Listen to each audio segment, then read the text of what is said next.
Bien, c'est une bataille qui a commencé dans le monde municipal avec le gouvernement libéral qui a passé des lois, c'était des projets de loi au départ, pour tenter d'attaquer les régimes de retraite sur des bases qui étaient très, très démagogiques. À l'époque, on se souviendra que le gouvernement parlait d'un déficit de près de 4 milliards de dollars. Il gonflait les chiffres pour frapper l'imaginaire puis tenter de réduire les coûts de la rémunération globale. Mais moi, c'est un débat qui, au départ, nous a beaucoup animés. Moi, personnellement aussi, parce que j'ai commencé très tardivement à avoir un régime de retraite. Et je me suis aperçu, avant que cette bataille-là commence, comment c'était important pour tout le monde d'investir tôt dans un régime de retraite. Parce qu'on on n'aura pas une santé qui est éternelle. On ne peut pas travailler toutes nos vies à raison de 40, 50 heures par semaine. À un moment donné, il faut être en mesure de profiter puis de bénéficier d'un peu de tout ce travail-là. Et moi, ma situation faisait en sorte que je savais que j'allais devoir travailler jusqu'à un âge avancé. Je suis loin d'avoir fini, mais ça m'a convaincu que c'était important. Fait que quand j'ai vu que le gouvernement voulait s'attaquer à ça, déjà que le régime public au Québec était, puis est toujours, à mon avis, nettement insuffisant. Fait que c'était déjà pas suffisant. Donc, de s'attaquer à ceux qui avaient un régime de retraite à prestations déterminées, qui enlèvent la pression sur les régimes publics, c'était gagnant-gagnant. Je trouvais que c'était scandaleux. Puis en plus, ben, ce gouvernement-là disait « on va rétroagir ».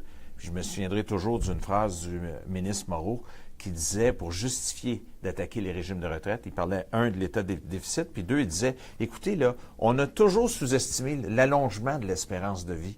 Et ça, dans les régimes de retraite, c'est un vice de forme qui justifie notre intervention puis d'agir rétroactivement. Je trouvais ça scandaleux. J'ai toujours dit que c'est un menteur, je leur dis aujourd'hui. D'avoir des dirigeants qui sont des menteurs, comme le ministre Moreau, c'est incroyable, parce que les actuaires de tout temps ont calculé l'allongement de l'espérance de vie dans les régimes de retraite pour tenir compte de la pression sur les régimes de retraite. Et ils le savaient, on le savait tous. Et qu'un avocat, parce que c'est un avocat de formation, vienne dire ça, je me disais, la fin pour lui justifie les moyens, c'est scandaleux. Puis je pense que c'est ce qui a fait en sorte, cette arrogance-là, ce mépris-là, cette méconnaissance-là, cette démagogie-là a fait en sorte d'être une bougie d'allumage pour que tout notre monde, à un moment donné, se réveille à dire non. Là, on est attaqué de façon injuste et il faut réagir. La lutte continue parce qu'en septembre, dans les prochains mois, en cours supérieur, la preuve débute. Moi, je vais avoir l'opportunité d'être le témoin pour plusieurs organisations syndicales, mais la vraie bataille juridique commence en septembre et on va gagner. J'en suis profondément convaincu parce que cette loi-là est venue enlever toute marge de manœuvre pour négocier nos régimes de retraite dans le futur. Puis c'est un élément que j'avais trouvé particulièrement scandaleux dans toute cette bataille-là puis cette loi-là, parce que je ne sais pas si vous vous souvenez, mais on parlait beaucoup, et on parle encore d'équité intergénérationnelle. Ça n'a pas de bon sens, les régimes de retraite là, sont trop généreux, les plus jeunes auront rien, puis c'est les plus vieux qui prennent tout. Foutaise absolue. Dans les règlements qu'on avait négociés avec le gouvernement intervienne, là, les plus jeunes qui payaient davantage de cotisations, un peu plus de cotisations dans le régime de retraite, à qui on demandait des efforts supplémentaires, on avait trouvé un outil extraordinaire d'équité intergénérationnelle. À ces gens-là, à la plus jeune génération, on donnait une formule d'indexation qui était plus avantageuse pour tenir compte que ces gens-là contribuaient davantage dans leur régime de retraite. Puis j'allais dire plus généreuse. Puis, mon Dieu, que j'ai repris ce terme-là, parce que ça, c'est un terme du gouvernement, j'ai des régimes généreux. Il n'y a rien de généreux là-dedans. C'est notre argent, puis qui est étalé, puis qu'on négocie des contributions de l'employeur. Mais des formules d'indexation plus avantageuses, c'était notre levier d'équité intergénérationnelle. Puis la loi, c'est le projet de loi 3 qui est devenu la loi 15, est venu enlever. Et c'est pour ça que les gens me disaient, Marc, t'avais toujours l'air en maudit dans tes entrevues. Mais j'étais en maudit. Parce qu'il était en train de détruire. Le gouvernement libéral, là, dans ces 2 premières années, puis avec ce projet de loi-là, a détruit tout ce qu'on avait réussi à construire. De convaincre les gens que c'était important un régime de retraite, qu'il fallait investir plus parce qu'il y avait de la pression sur nos régimes de retraite. On a demandé à nos gens de faire les efforts. On a demandé à nos gens de revoir, de partir plus tard à la retraite. On avait tout fait nos devoirs. Ce gouvernement-là est arrivé, puis il a dit, tiens, c'est comme si vous n'avez rien fait.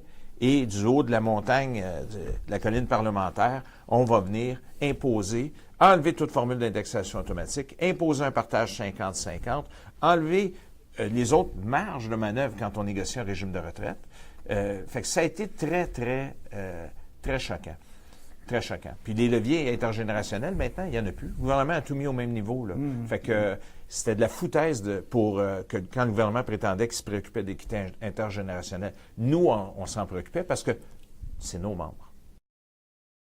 Les régimes à prestations déterminées qu'on négocie avec les employeurs sont très importants et ça permet, parce que ça, c'est de l'épargne, on convainc nos gens d'investir davantage dans leur régime de retraite. C'est l'argent qu'ils mettent de côté, va venir remplacer une partie du salaire à la retraite.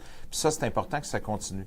Mais je pense que la formule par répartition puis les régimes publics c'est pas contradictoire, c'est drôlement important. La part de nos régimes à prestations déterminées sont coordonnés avec les régimes publics. Fait que ça veut dire que si le régime public en paye davantage, ça met moins de pression sur les régimes privés. Donc, c'est un peu une approche qui est gagnant-gagnant. Mais moi, je suis profondément convaincu qu'il faut continuer à améliorer les régimes publics. C'est pas suffisant. Vous parliez tantôt que le fédéral a commencé. C'était pas avec les conservateurs qu'on aurait fait des gains de ce côté-là. Les autres ont repoussé l'âge de la retraite. Je pense qu'un autre mandat conservateur, puis on aurait fini à 70, là, comme âge de la retraite. Mais le gouvernement actuel, a ramené ça à 65 ans. De bonifier le régime public, le régime de pension du Canada, c'est une chose, mais encore là, c'est pas suffisant. Puis le Québec s'est fait tirer là, le veston là, pour dire tu vas améliorer aussi, tu vas embarquer, tu vas améliorer ton régime, parce qu'au départ, le gouvernement était loin d'être convaincu de ça, était un de ceux qui ne voulaient pas embarquer dans cette bonification-là. Puis finalement, il y a certaines organisations, la FTQ avait sa campagne à l'abri des soucis depuis des années. Fait que le régime québécois a été amélioré, mais c'est encore loin de la coupe aux lèvres. C'est un étalement qui est sur plusieurs années et il va falloir en faire davantage. On dirait que parfois on se contente. On se dit, ah mon Dieu, il y a une bonification, victoire, puis on passe à un autre appel. Non. Les organisations syndicales, entre autres, on a un rôle là-dedans. On ne devrait pas passer à un autre appel. Il faut continuer cette bataille-là. Il faut faire des pressions. Il y a une amorce de bonification. Elle n'est pas suffisante parce qu'il faut se rappeler d'assurer 33 de tes revenus à la retraite. Je m'excuse, là. Quand tu contribues pendant 40 quelques années, où il faut crier victoire, là? Je sais pas, là. Non, on n'a pas à crier victoire. On doit continuer le travail. Mais l'État, c'est sûr qu'il a un rôle majeur dans les investissements qu'il fait. Puis il y a évidemment l'épargne collective des régimes publics. Cette épargne-là sert à des investissements qui sont importants, puis il faut s'assurer que ce soit des investissements qui soient éthiques. La même chose des régimes à capitalisation. Je pense qu'un des problèmes actuellement, c'est que la gouvernance n'est pas suffisamment partagée. Pourtant, c'est nos régimes de retraite. Mais on dirait que dès qu'on parle d'investissement, ça appartient aux employeurs, ça appartient aux firmes, des firmes d'actuaires qui décident des investissements. Alors, puis ça, c'est un élément sur lequel, pas juste moi, mais on se bat beaucoup pour dire que la gestion doit être partagée, la gouvernance doit être partagée et on doit s'assurer. Moi, je pense que les régimes à prestations déterminées sont hautement importants au niveau de la gouvernance. On doit s'assurer, par contre, qu'on ait plus notre mot à dire, que les investissements qu'on fasse reviennent davantage à la collectivité. Et ça, qu'il y a un souci éthique. Puis actuellement, on dirait que d'un côté, comme souvent organisations syndicales, on se bat contre toutes sortes de phénomènes. Mais de l'autre, cacher ces investissements qu'on ne saurait voir dans nos régimes de retraite. Et là, je pense que ça, il y a un wake-up call là-dessus, il est commencé. Et ça a permis, toute la bataille des régimes de retraite a permis. Avant, là, les discussions sur un comité de retraite, l'employeur disait c'est à huis clos, là. Faut pas que tu en parles, là. Hein? Puis tu peux être poursuivi si tu en parles. Et là, nous, on a ouvert tout ça. Mais on est en 2018 et on doit encore se battre. Même si le partage des risques est à 50-50. La loi impose un partage des risques à 50-50. On ne partage pas la gouvernance. Le constat, après la mise en place de ces lois-là, le gouvernement libéral, il n'y a pas de partage de gouvernance. Ce sont encore les employeurs qui décident des investissements. On est obligé de se battre pour avoir notre place. On a encore des gens qui sont poursuivis aujourd'hui parce qu'à un moment donné, il y a de l'information qui sort des comités de retraite. Fait que ça, je pense qu'il y a beaucoup d'éducation à faire de ce côté-là. Puis les régimes à prestations déterminées, on devrait avoir une vocation qui est davantage solidaire au niveau des investissements. Ouais. Mais je dirais que les organisations syndicales du monde municipal je pense qu'on a été tous solidaires et très tricotés serrés là-dedans. D'ailleurs, le point de départ de la coalition, c'est le président de l'Association des pompiers de Montréal, Ronald Martin, qui disait On se côtoyait, on disait que ça n'a pas de bon sens ce qui se passe là. Puis c'est son idée d'avoir formé de dire il faudrait former une coalition. Puis c'est à partir de cette coalition-là. Fait que je dirais que les syndicats présents dans le monde municipal ont été très, très sollicités. Puis là, le SFP, comme nous, on est présent dans 11 secteurs, bien, on a dit, puis c'est intéressant ta question parce que on s'est dit, ça ne regarde pas juste le monde municipal. Puis tu me rappelles quelque chose en répondant à ça, c'est que nous, dès 2012, janvier 2012, on a envoyé une invitation à tous nos syndicats. Fait que ça, c'était avant le projet de loi 3. C'était avant même l'élection du gouvernement libéral, là, qui était le 1er avril 2014. Là. Hein, quand ils disent qu'il faut faire quelque chose sur le régime de retraite. Nous, en janvier 2012, on était la seule organisation syndicale. On a convoqué tous nos gens au Sheraton Laval. Il y avait quelques 300 syndicats locaux qui étaient représentés là, de tous les secteurs. Autant débardeurs de Montréal, du monde municipal, secteur universitaire, éducation. Tout le monde était là. Puis on leur a dit, puis c'est drôle parce qu'on a hésité sur le titre, mais on a dit, le statu quo n'est plus une option, il faut faire quelque chose. Il y a de la pression sur nos régimes de retraite. Puis là, on a une couple de démagogues qui veulent essayer de mettre la hache dans nos régimes de retraite. On doit faire quelque chose. Et en février 2014, 2 jours où on est réunis, la salle n'était pas assez grande, je pense qu'on était 800 personnes, parler de régime de retraite alors qu'il n'y avait pas de projet de loi de déposer, pour dire on doit prendre en main nos régimes de retraite, on doit voir à ce qui demeure en santé puis que ce soit important. Fait que ça a été... puis par la suite, bien, pour répondre à ta question, c'est sûr qu'il faut toujours brasser la cage. Parce que, à un moment donné, je pense que le mouvement syndical, si on va avoir davantage puis je ne suis pas tout seul à dire, de légitimité dans la population, on a la chance au Québec de représenter près de 40 % de la population active. Bien, il faut prendre le leadership des batailles comme celle-là, des régimes de retraite, mais pas la prendre seule. Puis je trouve que notre collaboration avec la coalition C2V2, ça a été extraordinaire comme expérience, parce que c'est pas une guerre. Quand on fait une bataille, là, c'est pas une guerre d'ego. Puis ce que j'ai trouvé bien le fun dans cette bataille-là des régimes de retraite, puis le travail avec les retraités de la coalition, c'est que tout le monde a travaillé ensemble à se dire, on a un objectif commun. Il faut améliorer, il faut pas juste protéger les régimes de retraite à prestations déterminées. D'ailleurs, les retraités de la coalition, l'horizon était plus large que ça. C'est la bataille générale de l'amélioration du revenu à la retraite des gens, puis de la dignité, puis des conditions de vie des retraités. Mais on l'a fait ensemble avec le seul souci de se dire, en bâtissant des ponts entre nos générations, la génération des retraités, de la population active et des plus jeunes, on va arriver à protéger puis à faire valoir dans l'opinion publique l'importance des batailles. Fait que ça, je pense que c'est ce que, comme organisation syndicale, on doit faire une introspection, se regarder le nombril un peu, pas juste, mais se regarder pour dire qu'est-ce qu'on pourrait faire mieux, quelle bataille on peut faire pour faire en sorte que la population voit que le mouvement syndical est utile et pertinent toujours en 2018. Puis des fois, j'ai comme l'impression qu'on fait des batailles. Parlons du salaire minimum à 15 $.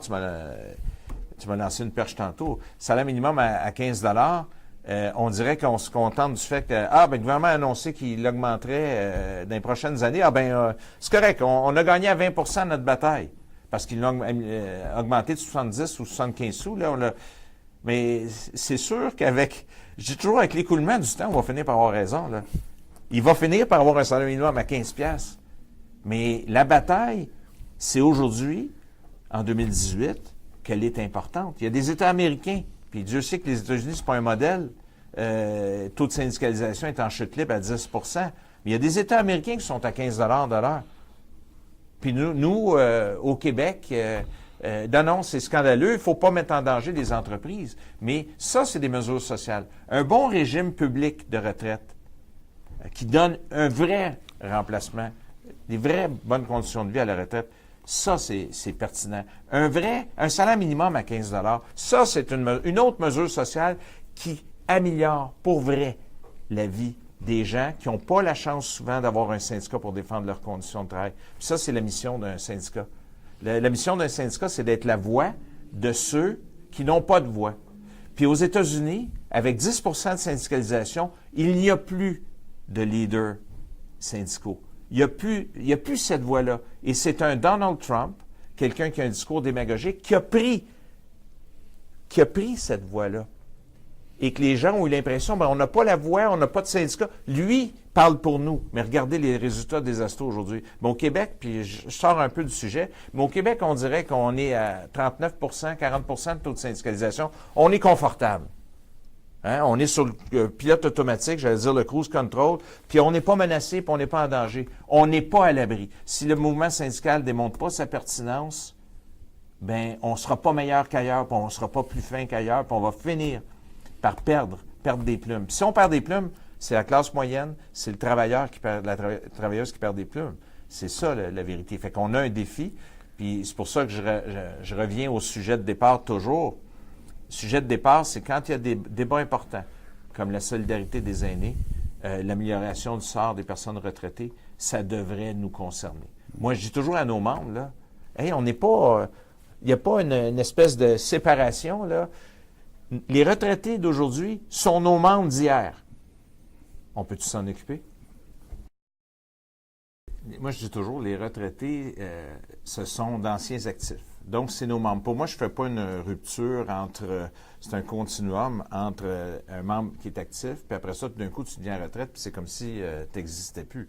Pour moi, c'est d'anciens membres actifs. Et puis, je dis toujours aux syndicats, on doit se préoccuper du sort de nos retraités parce que c'est toujours nos membres.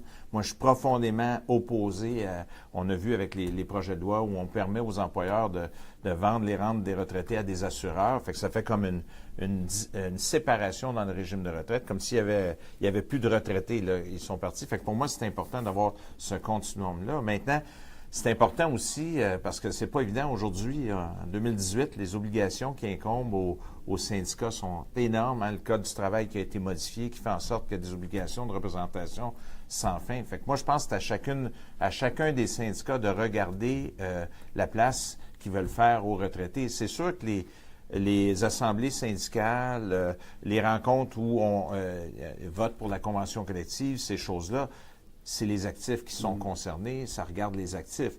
Maintenant, moi, je pense que sur une base ponctuelle, parce que souvent, d'une génération à l'autre, on s'imagine qu'on réinvente la roue, puis il nous manque souvent des grands bouts de l'histoire pour être capable de rattacher puis d'avoir une bonne idée de... Et l'histoire est importante. Fait que moi, je pense que c'est important d'avoir ce pont-là avec les retraités, de maintenir le pont avec les personnes de retraités pour être capable, à l'occasion, de pouvoir consulter dans... Mais évidemment, les retraités ne peuvent pas se substituer. Je l'ai vu aussi parfois où des retraités veulent se substituer aux gens qui sont élus, qui ont été légitimement élus, puis ils sont au bat, là. Fait que je pense qu'à chaque génération, il y a ces défis à affronter, mais le pont, pour moi, il doit se faire, puis la façon de se faire, c'est dans des moments stratégiques, d'être capable, d'ailleurs, sur les comités de retraite, il y a des personnes retraitées et des actifs, fait que le pont se fait déjà. Puis si on parle de négociation de convention collective, je pense d'être capable d'avoir cette communication-là avec des personnes retraitées pour être capable d'établir ce pont-là. Je pense que là-dessus, on n'en fait peut-être pas assez pour être capable de favoriser que nos personnes retraitées, les associations entre elles, puissent se parler, se réunir. C'est pour ça qu'au SCFP, on n'est pas plus fin que les autres, mais quand Jean et d'autres, Jean Carrette, toi, vous m'avez parlé de la coalition C2V2, je trouvais que c'était une façon extraordinaire pour une organisation syndicale de donner un coup de pouce, puis un coup de pouce qui n'est pas... je dirais, c'est pas en échange de bons services, c'est vraiment de dire la coalition joue un rôle qui est plus large que ce que nous, on joue comme rôle aussi. Et c'est important comme mission, fait que d'aider et de soutenir des coalitions comme celle-là. Mais je pense qu'il manque le geste supplémentaire pour être capable de dire, hey, on a des retraités à Hydro-Québec, on a des retraités dans le monde municipal, on a des retraités dans le secteur universitaire, de partout, des débardeurs au port de Montréal. Comment, à un moment donné, faire le pont entre tous ces gens-là pour faire en sorte que quand, à un moment donné, arrive un grand défi qui attaque tous les retraités, qu'on puisse être un catalyseur de ça comme organisation syndicale parce qu'on est mieux organisé de ce côté-là. Il y a du travail à faire de ce côté-là. La crise de 2008, je prends 2 secondes là-dessus, ça a été un peu le déclencheur d'une réflexion, mais le déclencheur d'une réflexion qu'on a amorcée avant le rapport d'Amour, nous autres, qu'on a amorcé avant le gouvernement. Et c'est une situation exceptionnelle, 2008, mais par la voie de la négociation, avant l'arrivée du gouvernement libéral en 2014, on avait déjà plusieurs règlements où on avait convaincu nos gens de partir plus tard à la retraite, d'investir davantage d'argent dans leur propre régime, d'augmenter les cotisations. On a fait plusieurs gestes qui ont fait en sorte de stabiliser les régimes de retraite. Parce que je disais souvent, je prenais toujours l'exemple d'un régime de retraite comme le régime des cols bleus de la Ville de Montréal, mais c'est vrai chez les cols blancs, là, de la Ville de Montréal aussi et ailleurs, des régimes matures, 5 500 cols bleus actifs, 5 000 quelques retraités. Fait que c'est certain là, qu'on n'avait pas besoin d'avoir Alban d'amour pour nous dire qu'à un moment donné, il faut faire quelque chose quand tu as un actif, tu as un retraité. Fait que ça, on l'avait fait, indépendamment de 2008, a provoqué une réflexion, mais on avait posé des gestes. D'ailleurs, l'entente qu'on a eue à la Ville de Montréal en 2012, cette entente-là, la Ville a signé. Ça, je vais leur dire en cours supérieur dans quelques mois. La Ville avait signé comme quoi cette entente-là assurait la pérennité et la viabilité du régime de retraite de la Ville de Montréal. On n'allait pas toucher aux retraités, on n'allait pas toucher à l'indexation, on avait même négocié une formule d'indexation automatique. Fait que la job, elle était faite. Et elle était faite pour les années à venir. On a mis en place un fonds de stabilisation. C'est pas l'idée de Pierre Moreau, ça, le fonds de stabilisation et d'indexation. C'est l'idée du SFP de dire de mettre sur pied un fonds qui, quand ça va aller mal, là, c'est comme une réserve, là, bien, ça va absorber les fluctuations boursières. Puis quand ça va aller bien et qu'il y a de l'argent, on en redonnera plus aux plus jeunes par la voie d'une indexation bonifiée au niveau de la rente de retraite. Fait que, donc, la job était faite. Là, le gouvernement fédéral nous revient. J'ai comme l'impression que c'est un peu un cauchemar parce que les conservateurs, eux autres, avaient cette idée-là, avec l'idée de régime à prestation cible. Régime à prestation cible, là, c'est dire tu mets de l'argent dans ton régime de retraite, là, mais tu n'es pas certain, quand tu vas prendre ta retraite, ça va être quoi ta rente de retraite parce qu'elle n'est pas protégée. Elle va y aller selon les fluctuations. Mais c'est comme s'il n'avait pas tenu compte de ce qu'on a fait au Québec, les organisations syndicales, en créant ce fonds de stabilisation-là que le gouvernement a entériné après, on a prévenu les coûts. Mais il y a une chose pour moi qui demeure fondamentale en 2018, là, c'est que la personne qui, demain, l'année prochaine, dans 10 ans, va prendre sa retraite, autant le régime public, autant au niveau des régimes à prestations déterminés, pour moi, ce qui est fondamental, c'est que tu saches, quand tu vas prendre ta retraite, combien tu vas avoir dans les poches. Fait que moi, j'ai contribué pendant 40 ans, puis que j'avais tel salaire, puis qu'à un moment donné, je me dis, je vais avoir une rente de 30 000 $ par année. Bien, c'est pas vrai que dans 20 ans, tout d'un coup, ce sera plus le même montant parce que ce ne sera pas garanti. Les régimes à prestations cibles, c'est de la poudre aux yeux. C'est encore une fois, c'est des gens comme l'Institut économique de Montréal, la Fédération canadienne d'entreprises indépendantes. Tout ce monde-là aimerait bien avoir. Parce qu'ils veulent, dans le fond, ce qu'ils veulent, ils veulent zéro risque, puis ils veulent que ça leur coûte rien. Mais nous autres, nos gens mettent pas mal d'argent dans les régimes de retraite. Il faut qu'on ait des régimes qui garantissent à la fin de la journée des résultats. Fait que s'il y a une autre crise, on est équipé pour y faire face à l'autre crise, avec les changements qu'on avait déjà faits. Fait que la voie, c'est pas un régime à prestations cible. Pour moi, c'est pas acceptable. À l'époque, là, les médias, puis il y avait un chroniqueur dont je ne ferai pas la publicité, d'une radio de Québec, qui avait dit « Monsieur Ranger, vous avez perdu. Le gouvernement, il a passé sa loi, puis vous êtes mobilisés, vous avez manifesté, mais vous avez perdu, ils ont passé leur loi. » Vous savez quoi? On n'a pas perdu.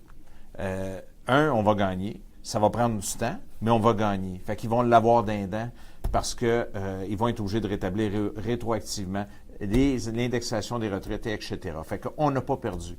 Mais comment on peut dire qu'on a perdu quand ça a été une mobilisation extraordinaire? Moi, je me souviendrai, puis encore une fois, avec les retraités de la coalition, avec C2V2, tout le monde, toutes les générations ensemble, on avait organisé une grande mobilisation. Moi, ça va être le moment, là, quand je vais prendre ma retraite, un jour, je vais apprendre ma retraite. Quand je vais apprendre, puis je vais regarder en arrière, là, pour moi, ça a été une des plus grandes fiertés. Pas mon succès, c'est notre succès, là, mais une des plus grandes fiertés. Je me souviens, j'avais dit, on va être 50 000 dans les rues de Montréal. On organise une manif le 20 septembre 2013, je pense. On va organiser une grande manifestation, puis on va être 50 000. Le monde me dit, t'es fou. Voyons non, c'est régime de retraite. Là. Le monde des régimes de retraite, c'est pas ça qui est passionne, puis jamais, puis si tu annonces le chiffre, ça va juste nous mettre une pression, etc. On a été 50 000. C'était incroyable de voir ça. 50 000 dans les rues de Montréal qui marchaient pour une raison, défendre le régime de retraite et parler de régime de retraite. Pour moi, ça a été un des points tournants qui a fait en sorte que ça a parlé davantage de régime de retraite. S'il y a un gain de toute cette bataille-là, parce qu'on est... Évidemment, le gouvernement était majoritaire, puis ils vont en perdre leur majorité, là, les élections s'en viennent, mais le gouvernement était majoritaire, il pouvait passer le projet de loi qu'il voulait, là. Fait que moi, j'appelle pas ça une défaite, là. Mais ça a été comme un wake-up call, qui a fait en sorte qu'après ça, les médias en ont parlé davantage de la retraite, de voir les conditions de vie des personnes retraitées, pas juste des personnes syndiquées, de regarder justement monsieur, madame, tout le monde là, qui n'ont pas de régime de retraite à prestation déterminée, c'est quoi leur sort, combien ils gagnent eux autres, puis de s'apercevoir que c'est l'affaire de tout le monde, les régimes de retraite. Fait que moi, si je reviens en arrière, un plus grand moment, une grande, grande fierté de voir que les gens, quand on me dit, puis je vais finir là-dessus, quand on me dit que les gens ne sont pas mobilisés, puis qu'on n'est pas mobilisateur, là, foutaise. Les gens ne demandent qu'à être mobilisés. Voilà. Mais il faut être inspirant. Puis à l'époque, tout le monde ensemble, avec les retraités de la coalition, je pense qu'on a réussi à inspirer le monde, puis à croire qu'on pouvait faire une différence.